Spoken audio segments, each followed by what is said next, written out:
Welcome to a journey through the history of art.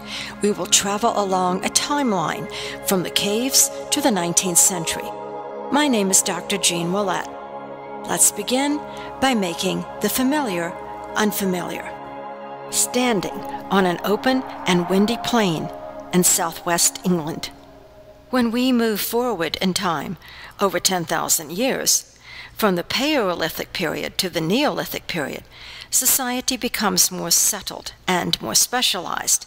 In Great Britain, on Salisbury Plain, there is evidence of a stabilized and local population that created a monumental built environment, a site called Stonehenge, a stone circle. These ancient Britons had no written language, but left us a complex culture that must have divided itself between agriculture and hunting, and probably allowed leaders to emerge, resulting in a stratified society.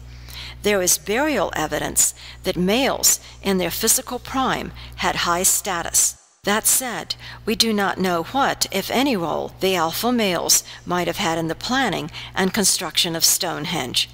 If Stonehenge and the cave paintings have anything in common, it is that both bear the marks of the tremendous effort people feel compelled to expend upon the creation of culture.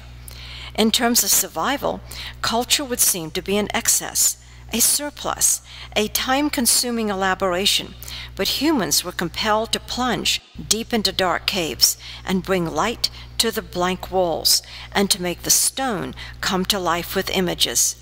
Stonehenge was also a project carried on over hundreds of years, evolving from timber circles to stone circles, indicating that the creators had a desire for immortality, that the builders wanted to preserve and protect and pass on their way of life from one generation to another. Stonehenge was a quest for permanence. Although the 40-ton sarcens were carved out from local quarries, the blue stones were transported somehow from Wales hundreds of miles to the north and west. These gigantic posts were dressed on the spot by skilled carvers, striking stone to stone.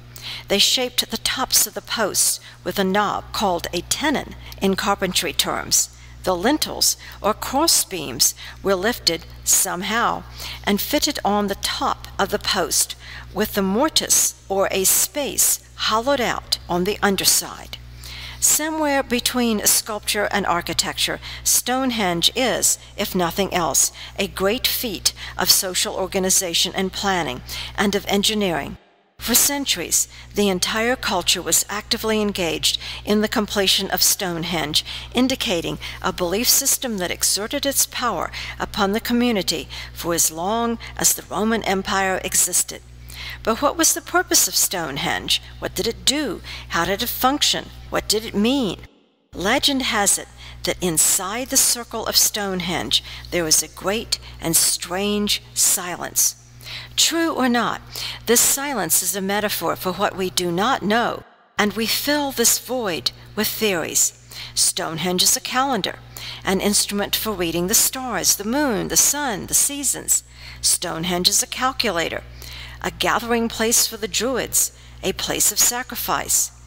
What we do know is far more profound, that Stonehenge knitted generations together into a coherent and cooperative society. It is here that the social contract originated, through cultural acts, by cultural actors, men, women, and children.